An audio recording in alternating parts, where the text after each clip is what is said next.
وقال رسول اللہ صلی اللہ علیہ وسلم تعلم الیقین کما تعلم القرآن حتی تعرفوه وانی اتعلموه او کما قال علیہ الصلاة والسلام۔ محترم بھائیوں دوستو، یہ ہمارا جمع ہونا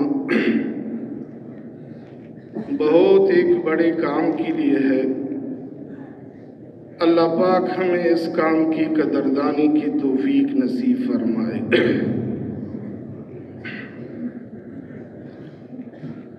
عام طور پر یہ سمجھا جاتا ہے کہ تبلیغ میں نکلنے سے، چلا لگانے سے، 7 مہینے لگانے سے ہم کچھ دعائیں سیکھ لیں گے، ہمارا نماز صحیح ہو جائے گا، کچھ آیتیں ہم سیکھ لیں گے، سورت یاد کریں گے، بہت اچھی بات ہے۔ لیکن اس کام سے مقصود میرے محترم بھائیوں دوستو یقین کا بنانا ہے، کیونکہ جب یقین غلط ہو تو اس کے 3 بڑے نقصانات ہوتے ہیں۔ عام طور پہ مولانا صاحب بیان بھی کرتے ہیں، آپ لوگوں نے سنا ہے، لیکن تبلیغ کی محنت تو یہ ہے کہ بار بار ایک بات کو سنا جائے اور بولا جائے کہ بات دل میں اتر جائے۔ سننا سنانا مقصود نہیں ہے کہ یہ بات دل میں اتر جائے۔ اس لیے مفتی زین العابدین سے رحمۃ اللہ علیہ فرماتے تھے کہ حضور صلی اللہ علیہ وسلم جیسے استاد اور صحابہ جیسے شاگرد پھر بھی 13 سال لگے اس بات میں۔ یہ بات دل میں اتر گئی، احکامات نہیں تھے، نماز کا حکم نہیں تھا، روزہ نہیں تھا، باقی احکامات نہیں تھے، کلمے کی محنت تھی، یقین کی محنت تھی۔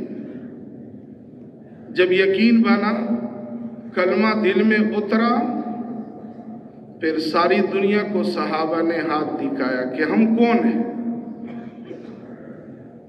اللہ پاک نے بھی ان کی تعریفیں فرمائی، رجال لا تلہیہم تجارت ولا بیع عن ذکر اللہ۔ یہ مرد ہے، مرد دنیا میں لگی ہوئی ہے، لیکن جب میرا حکم آتا ہے تو یہ چیزیں رکاوٹ نہیں بن سکتی۔ حکم سے تجارت اس کو نہیں روک سکتے، حکم سے دوسری چیزیں، بیوی بچے، یہ حکم سے نہیں روک سکتے۔ بات دل میں اتر گئی ہے تو یقین بنانا بنیاد ہے تبلیغ میں نکلنے سے۔ اس لیے حضرات فرماتی تھی کہ یہ تحریکی ایمان کی محنت ہے، ایمان کی تحریک ہے۔ غلط یقین سے نقصانات کیا ہوں گے؟ سب سے بڑا نقصان یہ ہوگا، جب یقین غلط ہوگا تو وہ عمل قبول نہیں ہوگا۔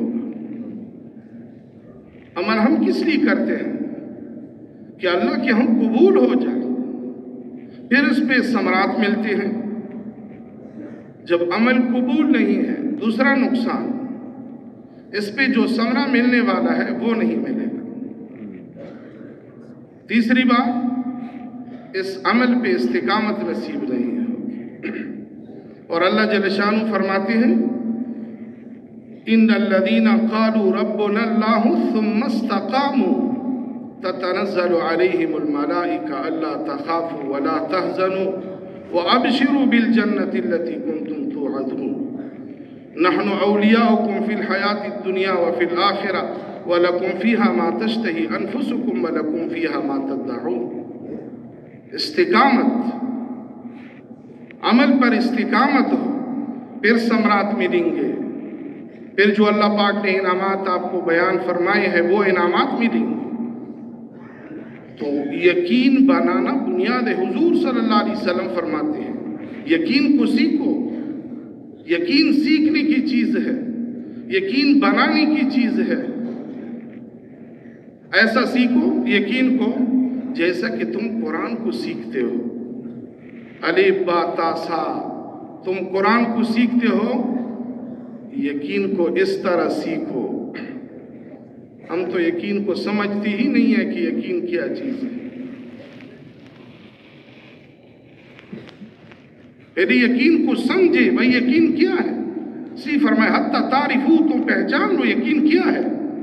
وَإِنِّي أَتَعَلَّمُ، میں بھی یقین سیکھتا، میں بھی یقین سیکھتا۔ نبی کا کتنا بڑا ایمان ہوتا ہے۔ نبی کا یقین تو اللہ کے ذات عالی کے سوا کسی پر ہوتا ہی نہیں ہے۔ اس لیے ابراہیم علیہ السلام کو جب فرشتے آئے، آگ میں ڈالا گیا، تو فرشتوں نے عرض کیا کہ ہم آپ کی مدد کے لیے آئے، اجازت مانگ کے آئے تھے۔ تو ابراہیم علیہ السلام نے کیا اما الیک فلا اما الی اللہ فنعم، تیری مجھے آپ کی کوئی ضرورت نہیں، جس رب کے لیے میں آگ میں ڈالا جا رہا ہوں وہ مجھے دیکھ رہا ہوں، اس کی ضرورت ہے، اس کے بغیر ہمارا کوئی چارہ نہیں، اس کی ضرورت ہے، آپ کی کوئی ضرورت نہیں۔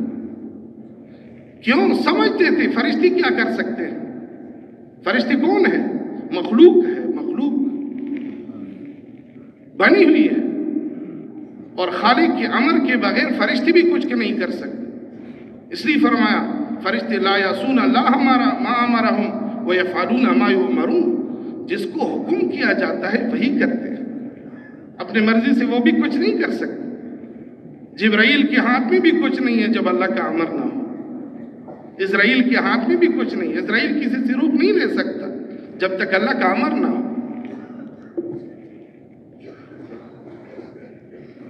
یقین بنانا یہ ہمارے کام کا مقصد ہے، یہ صحیح یقین بنانا کہ اللہ کے ذات عالی پر ایسا یقین ہو کہ میرے رب کے سوا میرا ایک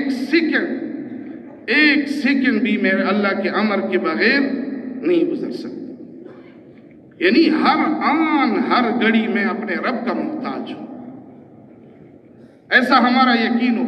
آج ہم کہتے ہیں مال کے بغیر زندگی نہیں گزر سکتی، چیزوں کے بغیر، اسباب کے بغیر، یہ غلط یقین بنا ہوا ہے، اس لیے ہم پریشان ہیں۔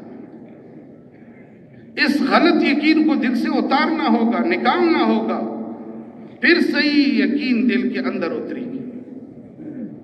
چیزوں کا، اسباب کا، جدید اشیاؤں کا، عہدے کا، ڈگری کا، اکثریت کا یقین جو دل میں اترا ہوا ہے، اس کو نکالنا ہوگا کہ اکثریت سے نہیں ہوگا، قرآن بھرا پڑا ہے، اس سے مال سے نہیں ہوگا، عہدے سے نہیں ہوگا، ڈگری سے نہیں ہوگا، صدارت سے نہیں ہوگا، ایک اللہ سے ہوگا۔ اللہ جب کرتے ہیں تو اسباب کے ساتھ بھی کرتے ہیں، اسباب کے بغیر بھی کرتے ہیں، اسباب کے مخالف بھی کرتے ہیں، کر سکتے ہیں، کیا اللہ نے، وہ قادر مطلق ہے کہ اللہ سے ہوتا ہے۔ ایک بات۔ دوسری بات، زندگی مال نہیں بناتی، زندگی اعمال سے بنتی ہے، مال سے نہیں بنتی۔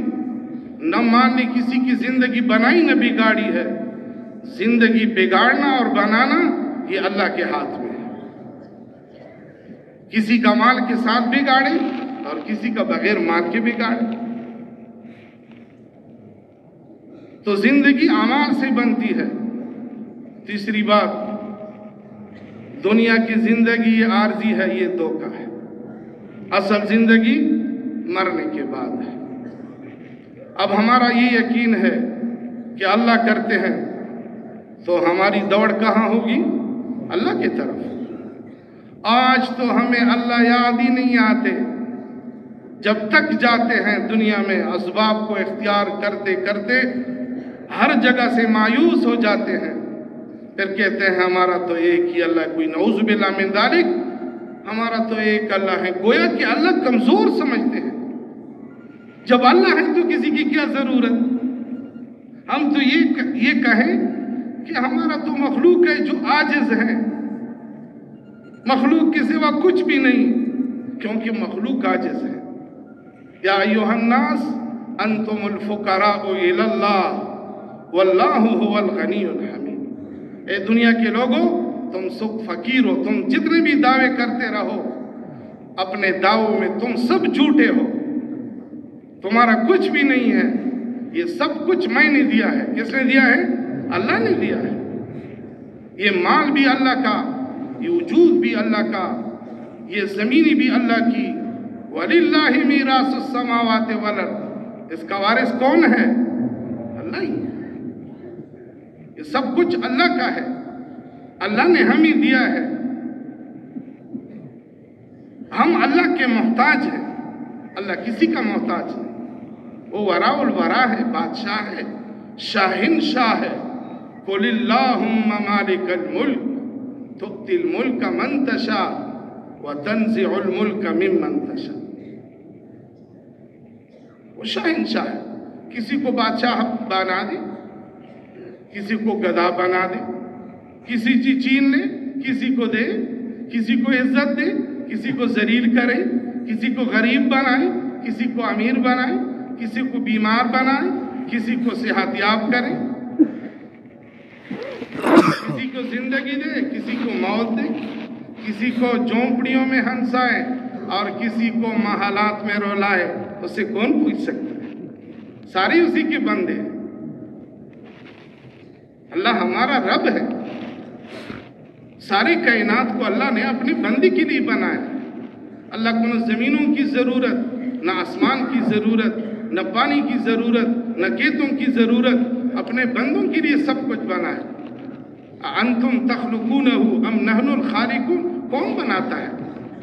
بچوں کو کون بناتا ہے؟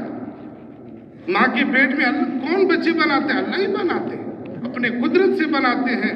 لاکھوں کروڑوں کے بچے ماں کے پیٹوں میں ابھی بن رہے ہیں، جانوروں کے۔ اللہ کسی سے بھی غافل نہیں ہے کہ اس بچی کی آنکھ اس لیے نہیں بنی کہ اللہ کو معلوم نہیں تھا، نعوذ باللہ، نہیں، نہ اللہ کے خزانوں میں کمی ہے کہ آنکھیں اس لیے نہیں دی کہ آنکھیں پیچھے سے آ رہی تھی، لیٹ ہو گئی، بنے نہیں تھے کارخانے میں، نہیں۔ وَإِن مِّن شَيْءٍ إِلَّا عِندَنَا خَزَائِنُهُ وَمَا نُنَزِّلُهُ إِلَّا بِقَدَرٍ مَّعْلُومٍ۔ ہر چیز کے خزانے اسی کے ساتھ، بچوں کے خزانے اسی کے ساتھ۔ کسی کو بچے دیتے ہیں، کسی کو بچیاں، بیٹا بیٹی، اللہ کسی کو دونوں، کسی کو کچھ بھی نہ دے۔ وہ اللہ خوب جانتے ہیں کہ اس کو بیٹیاں دی، اس میں خیر ہے، کسی کو بیٹا دیا، اس میں خیر ہے، کسی کو غریب بنایا۔ ہاں، غریب اس لیے نہیں بناتا کہ اللہ پاک کا یہ مقبوض بندہ ہے، اللہ پاک اسے ناراض ہے اس لیے غریب بنایا۔ امیر اس لیے نہیں بنایا کہ اس کے ساتھ اللہ پاک کی محبت ہے، یہ امتحان کے لیے ہے، آزمائش کے لیے چیزیں دیتے ہیں۔ مال دیا، دیکھتے ہیں کہ مال میں کہاں جاتے ہو۔ غریب بنایا، اللہ دیکھتے ہیں کہاں جاتے ہو میرے بندے۔ صحت دی تو اللہ دیکھتے ہیں صحت میں کہاں جاتے ہیں۔ بیمار بنایا تو اللہ دیکھتے ہیں کہ بیماری میں تمہاری نگاہ کہاں جاتی ہے۔ تو جو بھی ہاں لاتا ہے اللہ کے خزانوں سے، اللہ کی طرف سے آتا ہے، اور ساری کائنات کو اللہ خود اپنی قدرت سے بنایا ہے۔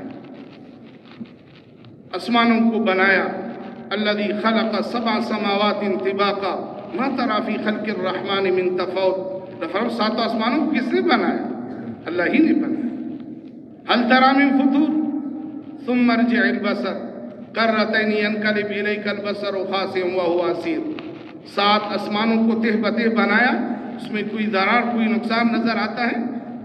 اللہ فرماتے دیکھتے رہیے، بار بار نظر اٹھا کے دیکھتی رہیے، تمہاری نگاہیں ذلیل ہو کر واپس آ جائے گی، تیرے رب کے بنانے میں تمہیں کوئی نقصان نظر نہیں آئے گا۔ وَلَقَدْ زَيَّنَّا السَّمَاءَ الدُّنْيَا بِمَصَابِيحَ، یہ جو دنیاوی آسمان جو ہمیں نظر آتا ہے، جس پہ ستارے اللہ پاک نے کیسے مزین بنایا، کس لیے بنایا؟ اللہ کو ضرورت کوئی ضرورت نہیں، اپنے بندوں کے لیے بنایا، خوبصورت بنایا اللہ پاک۔ نہروں کو کس نے، یہ چشموں کو کس نے نکالا؟ ہواؤں کو کس نے چلایا؟ یہ سمندر کس نے بنائے؟ یہ جو پانی چلتا ہے، یہ چشمے نکلتے ہیں، نہریں چلتی ہیں، آدمی حیران ہو جاتا ہے، اے اللہ تیرے خزانوں سے نکلتے ہیں۔ یہ خوشل گڑھ کا یہ دریا سندھ جو بہتا ہے، کب سے بہتا ہے؟ کبھی ختم ہوا؟ یہ پانی کہاں سے آتا ہے، کہاں جاتا ہے؟ یہ اللہ ہی سنبھال سکتے ہیں، اللہ ہی نکالتے ہیں۔ اپنی قدرتوں کو دکھایا اللہ پاک نے کہ مجھے پہچانو، میرے ذات عالی پر یقین بناؤ، مجھے ساتھ لے لو، کبھی پریشان نہیں ہوں گے۔ ہم نے چیزوں کو ساتھ لیا، مخلوق کو ساتھ لیا، مخلوق کی طرف ہم نے نگاہ اٹھائی، ساری مخلوق ساتھ ہے، ساری مخلوق عاجز ہے، ساری مخلوق محتاج ہے۔ تو اللہ کی ذات ہے کہ کسی کی ضرورت نہیں ہے، باقی ساری مخلوق محتاج ہے۔ اور میرے محترم بھائیوں دوستوں، اللہ کی ذات ایسی ذات ہے کہ اس کی عبادت کی جائے، اس کے سامنے جھکا جائے۔ اس لیے فرماتے ہیں کہ جو اللہ کے سامنے جھکتا ہے، تمام مخلوق کے سامنے جھکانے سے اللہ پاک اس کو بچا دیتے ہیں، کسی کے سامنے نہیں جھکاتا۔ جو اللہ کے سامنے جھکتا ہے وہ مخلوق کے سامنے نہیں جھکتا، اور جو اللہ کے سامنے نہیں جھکتا وہ ساری مخلوق کے سامنے جھکا دیتے ہیں۔ پھر در در پھرتے ہیں، اگر پھرتے رہیں، ساری مخلوق کے سامنے جھکتے رہیں، پھر بھی اس کی ضرورت پوری نہیں ہوگی جب تک اللہ کے سامنے نہ آ جائے، اللہ کے خزانوں سے نہ۔ یہ خود فقیر ہیں، یہ خود عاجز ہیں۔ میرے محترم بھائیوں دوستوں، ہمارا کتنا بڑا نقصان ہوا ہے۔ اس لیے عبداللہ سے فرماتے ہیں کہ جس کا غلط یقین ہو، یقین مخلوق کو، اور اس کا یقین ہو کہ مال سے، چیزوں سے، اسباب سے زندگی بنتی ہے، اللہ پاک 24 گھنٹے اس سے ناراض ہے۔ 24 گھنٹے، کیونکہ آپ کی قیمت تو یقین کی وجہ سے ہے، جسم و جسامت کی وجہ سے، اور تمہاری مالداری کی وجہ سے، عہدے کی وجہ سے تمہاری قیمت نہیں لگتی۔ تمہاری قیمت یقین اعمال کی وجہ سے لگتی ہے۔ انما اکرمکم عند اللہ اتقاکم، اللہ کے ہاں آپ کی قیمت چیزوں اسباب کی وجہ سے نہیں لگتی کہ یہ بڑا قیمتی آدمی ہے۔ تمہارے دل کو دیکھ کر اللہ پاک تمہاری قیمت کو لگاتے ہیں۔ میرے محترم بھائیوں دوستو، اللہ کے ذات عالی پہ یقین کیوں نہیں بن رہا؟ کہ ہم نے رب کو پہچانا نہیں، کتنے طاقت والے ہیں، کتنے قدرت والے ہیں۔ اس بات کو ہم اتنا بولیں کہ یہ دل کے اندر اتر جائیں کہ اللہ کے بغیر ہمارا کوئی گزارا نہیں ہو سکتا۔ ہم سو رہے ہوں، اللہ اکبر، اللہ پاک ہم سے غافل نہیں ہے۔ اب رات کا اندھیرا چھا گیا تو اللہ کسی سے غافل نہیں ہے کہ اندھیرے میں کسی کو اللہ پاک کسی سے غافل ہو جائے۔ ساری مخلوق کو دیکھ رہے ہیں، ساری مخلوق کے سن رہے ہیں، سارے بادشاہوں کے دروازے بن جاتے ہیں، یعنی ساری مخلوق بادشاہوں، وزیروں، دفاتر کے دروازے بند کر دیتے ہیں، اور اللہ پاک کا دروازہ نہیں بند، نہ رات کو نہ دن کو، کسی حال میں اللہ کا دروازہ نہیں بند۔ اجیب دعوت الداعی اذا دعان، کسی وقت اللہ کو پکارے، اللہ انتظار میں۔ میرے بندے کیا مانتے ہیں؟ ایسے بادشاہ سے نہ لینا جو کہ دینے پہ خوش ہوتے ہیں، نہ مانگنے پہ ناراض ہوتے ہیں۔ مخلوق سے مانگنا۔ اور ایک بہت بڑے عالم تھے، بیت اللہ میں بیٹھے ہوئے تھے، تو ایک بادشاہ، اسی وقت کے بادشاہ اس کے پاس آئے کہ حضرت میں ملک کا بادشاہ ہوں، اور آپ کی کوئی ضرورت ہو، آپ کی ضرورت پورا کرنے کے لیے میں آئے ہوں، حاضر ہوا ہوں، مجھے حکم کریں کہ آپ کی ضرورت کو میں پورا کروں۔ بادشاہ وقت اس بڑے عالم کے پاس آئے، اس نے کہا کہ اللہ کے گھر میں بیٹھ کر میں کسی غیر سے مانگوں، اللہ سے مجھے شرم آتی ہے۔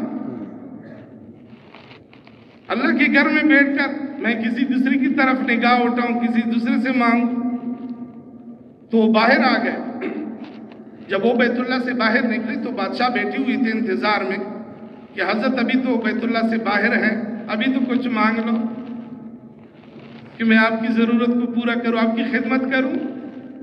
کہا تو میری کیا مدد کر سکتا ہے؟ نزے کی حالت میں تو میرا کیا مدد کرے گا؟ کہا یہ تو نہیں کر سکتا۔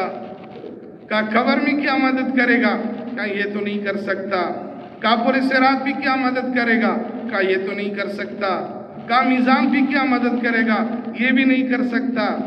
قیامت کے 50,000 سال دن میں تو میری کیا مدد کر سکتا ہے؟ کہا یہ نہیں کر سکتا۔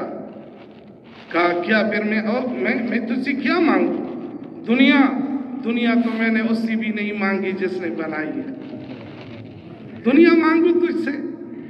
دنیا تو میں نے بنانے والے سے نہیں مانگی، تجھ سے کیا مانگوں؟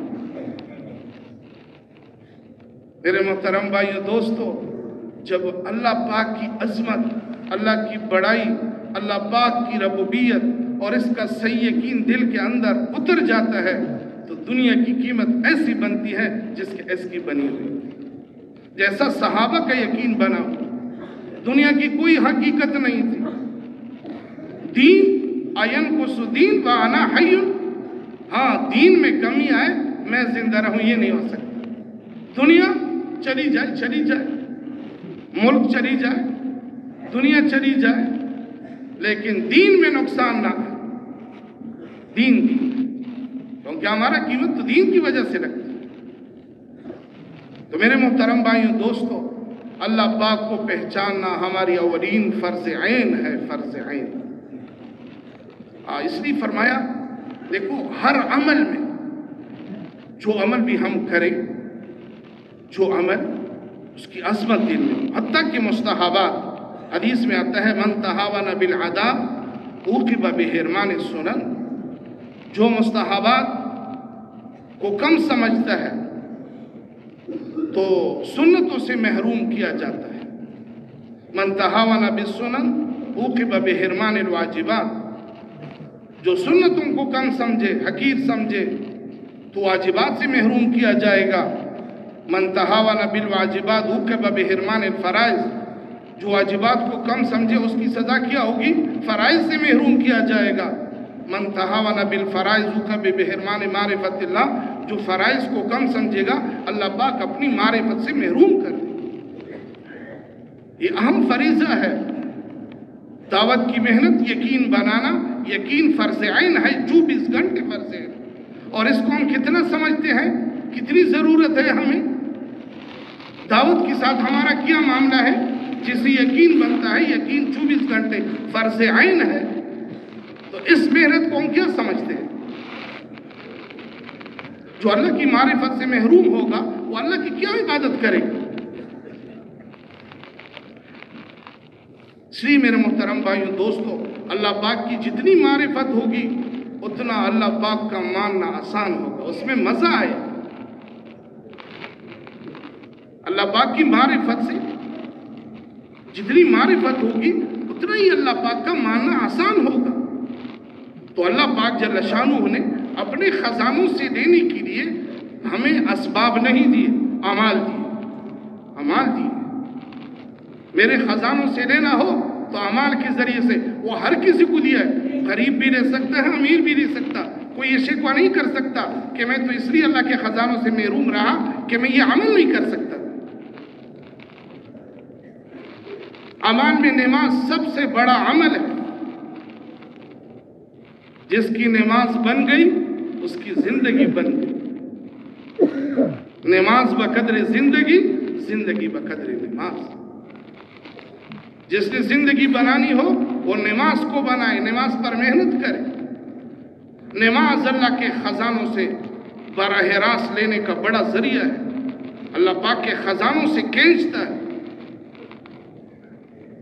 اور نماز بنانا ہوگا، نماز کو بنانا ہوگا۔ نماز پڑھنا نہیں ہے، صرف الفاظ پڑھنے نہیں ہے، نماز کو بنانے کے لیے مولانا یوسف رحمۃ اللہ علیہ فرماتے ہیں روزانہ 3-4 گھنٹے لگیں گے، اور روزانہ 3-4 گھنٹے لگیں گے، اور 3-4 سال لگیں گے۔ اب خود سوچیں کتنے ہم بیٹھی ہوئی ہیں، کبھی ہم نے نماز بنانے بھی ایسی محنت شروع کی کہ نماز جیسی سیکھی نماز اسی طرح پڑھ لیتے ہیں، سلام پھیر لیتے ہیں، اللہ یاد ہی نہیں آتے۔ حالانکہ چاہیے تو یہ تھا کہ ہم اللہ کو کبھی نہ بھول جاتے، اللہ کو ہم کبھی نہ بھول جاتے۔ اس لیے اللہ فرماتے ہیں یا عبادی ان ذکرتنی ذکرتک وان نسیتنی ذکرتک، تو مجھے یاد کرتا ہے میں بھی تجھے یاد کرتا ہوں، تو مجھے بھول جاتا ہے میں پھر بھی تجھے یاد کرتا ہوں۔ اللہ اللہ ہے۔ ماں ہوتی ہے، ماں ایک ماں ہوتی ہے۔ یہ ایک سال ہماری فیصل آباد میں تشکیل تھی، شاہد بھائی ہیں وہاں پہ شورا کے ہیں، وہ کہہ رہے تھے کہ ایک دن ایک جوان نے ایک مٹھائی کا ڈبہ مجھے پکڑا ہے۔ میں نے کہا یہ کس چیز کا ہے؟ کہا یہ لے لو پھر بعد میں بتاؤں گا۔ میں نے کہا بتاؤ کہ یہ مٹھائی کا ڈبہ کس چیز کا ہے؟ شادی کی ہے، بیٹا پیدا ہوئے، نوکری ملی ہے، کوئی اور خوشی ملی ہے، کس چیز کا مٹھائی آپ مجھے دے رہے ہیں، مٹھائی کا ڈبہ دے رہے ہیں؟ تو اس نے کہا حضرت یہ لے لو پہ میں بتاتا ہوں۔ میں نے لیا، اس نے کہا حضرت میری ماں تھی، والد فوت ہو چکا تھا اور بھائی نہیں تھے، میری بیوی اور ماں اور ہر وقت آپس میں اس کا تکرار ہوتا تھا۔ جب میں گھر آتا تھا تو لڑائی جھگڑے آپس میں تکرار ہوتا تھا۔ ایک دن میں گھر آیا، میں نے ماں کو برا بلا کہہ کر بیوی کو نکالا، میں نکل گیا وہاں سے۔ ماں بوڑھی تھی، میں چلا گیا۔ 8 سال گزر گئے، میں نے ماں کا نہیں پوچھا۔ تو آپ کی جماعت جب آئی سیروزی، ہمارے محلے میں تشکیل تھی سیروزی کی، آپ نے جب مجھے سیروزی میں نکالا، وہاں پہ میں نے سنا کہ ماں کی کتنی قیمت ہے۔ حدیث میں آتا ہے والدین کی رضا اللہ کی رضا ہے، والدین کی ناراضگی اللہ کی ناراضگی ہے۔ تو وہاں آپ نے ماں کی جو عظمت بیان کی، میں سوچا اگر اس حال میں دنیا سے چلا گیا میرا کیا بنے گا۔ فوراً میں سیروزے سے واپس جا کے ماں کے گھر میں گیا تو ماں چرپائی پہ لیٹی ہوئی تھی۔ جب میں 8 سال کے بعد گھر کے دروازے سے اندر گیا، میں نے سلام کیا، ماں نے کہا بیٹا آ گیا۔ تو اس خوشی میں مٹھائی کا ڈبہ لے کے آیا۔ تو ماں اپنے بیٹے سے کتنا پیار کرتی ہے۔ بہت ہزاروں واقعات ہیں ماں کے۔ اللہ پاک کی محبت ماں کے محبت سے ہزاروں لاکھوں کو نہ زیادہ ہے۔ اللہ اپنے بندے سے کتنا پیار کرتے ہیں۔ تو جب نماز کے لیے فرماتے کھڑے ہوتے ہیں تو سارے پردوں کو اللہ ہٹا دیتے ہیں، اللہ اپنے بندے کی طرف متوجہ ہوتے ہیں۔ میرا بندہ کیا چاہتا ہے؟ ہر جملے کا اللہ پاک جواب دیتے ہیں۔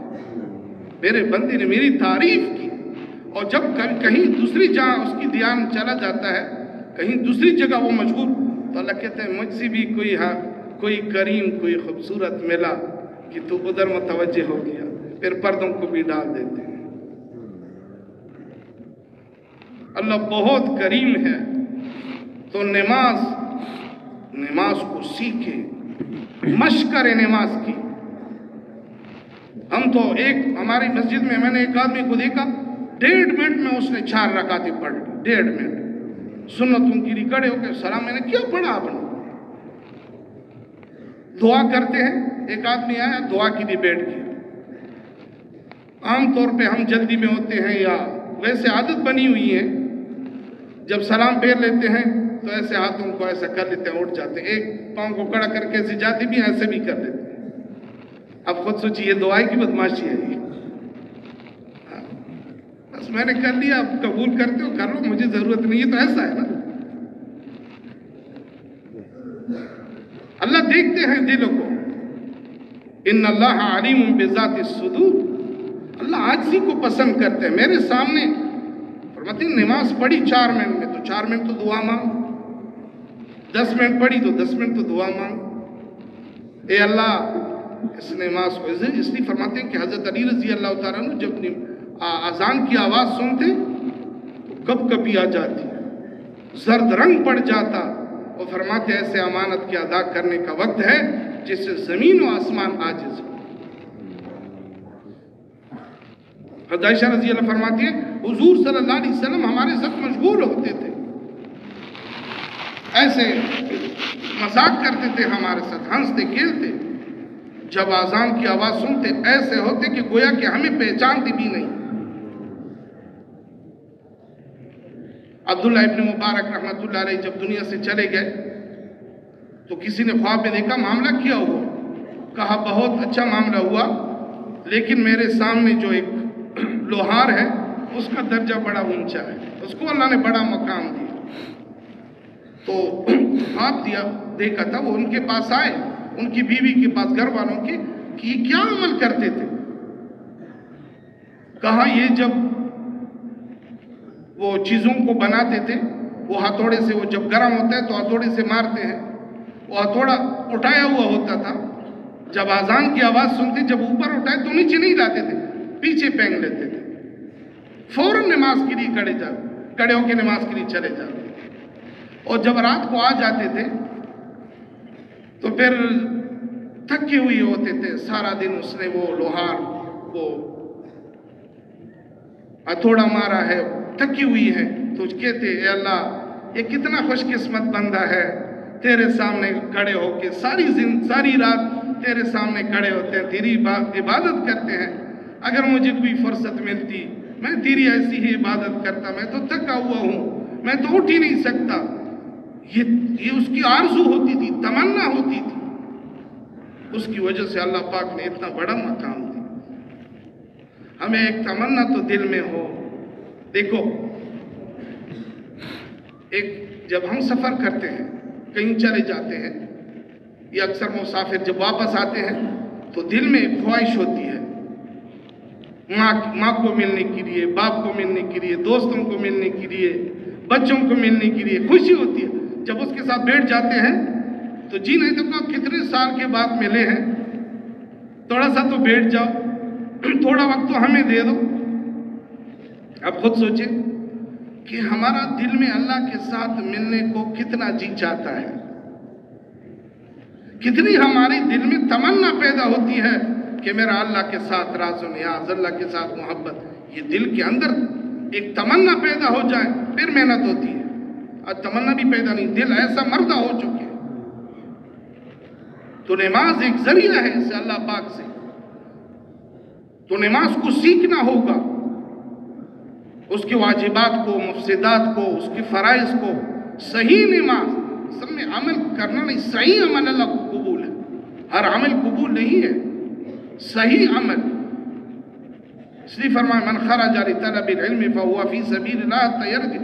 جو علم دین سیکھنے کی اللہ کے راستے میں نکل جاتا، دین کے سیکھنے کے لیے گھر سے نکلتا ہے تو اللہ کے راستے میں ہوتا ہے جب تک واپس نہ آئے. فرشتے پر بھی چاہتے ہیں اس کے لیے، تمام مخلوق اس کے لیے دعائیں مغفرت کرتے ہیں. دین سیکھنا، ایمان سیکھنے کے لیے اللہ کے راستے میں نکل. تو اس کے لیے میرے محترم بھائیوں دوستوں، کبھی تنہائی میں اللہ پاک کے ساتھ ذکر بھی کریں. اور ذکر صرف یہ نہیں ہے کہ سبحان اللہ، الحمدللہ، اللہ اکبر، یہ ذکر ہے. ہر آن ہر گھڑی ہمیں یاد ہو اللہ مجھے دیکھ رہے ہیں، اللہ سن رہے ہیں، اللہ ہمارے ساتھ ہے.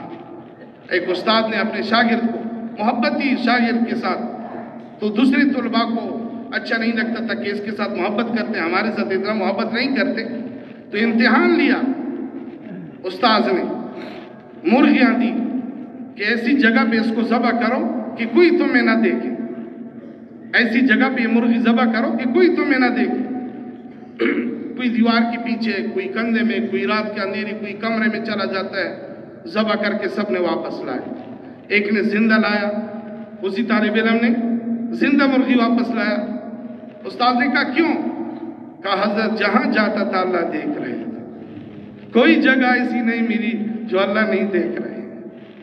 یہ استحضار، اللہ مجھے دیکھ رہے ہیں. چھوٹے بچے کے سامنے تو چوری نہیں کر سکتے. اِنَّ رَبَّكَ لَبِالْمِرْصَادِ، میرا رب مجھے دیکھ رہا ہے میں گناہ کر رہا ہوں. میرا رب مجھے دیکھ رہا ہے میں نافرمانی کرتا ہوں. یعلم خائنۃ الاعین وما تخفی الصدور، تیرچی نگاہوں سے دیکھتی ہوئی تمہیں کوئی نہیں دیکھتا، لیکن تیرا رب تجھے دیکھ رہا ہے۔ کہاں دیکھتے؟ میری آنکھوں میں کیوں خیانت کرتے ہو؟ یہ آنکھیں تمہاری نہیں ہے، یہ میری آنکھیں، اس کو غلط استعمال نہ کرو۔ اس لیے فرمایا ان اخذ اللہ سمعکم وابصارکم وختم علی قلوبکم من الہ غیر اللہ یاتیکم۔ اگر تمہاری بصارت چھین لوں، تمہاری سماعت چھین لوں، تمہارے دل کو مہر لگا دوں، کوئی ہے تمہیں دینے والا؟ اللہ نے دی ہے تمہیں۔ ایسی جگہ استعمال کرو کہ پھر اپنی اس عمل پہ قیامت کے دن شرمندہ نہ ہو۔ کتنے اعمال کیے، اللہ نے پردے ڈالے، تو اسی سے معافی تو مانگے، معافی تو مانگے کم سے کم۔ اللہ بڑے قبول کرنے والے ہیں۔ اللہ انتظار میں ہوتا ہے کہ میرا بندہ کب مجھے پکارے۔ اللہ سے یہ کوئی نہیں پوچھ سکتا کہ اس نافرمان کو تو نے کیوں معاف کیا، یہ بدمعاش کو تو نے کیوں معاف کیا، لیکن موت سے پہلے معافی مانگ۔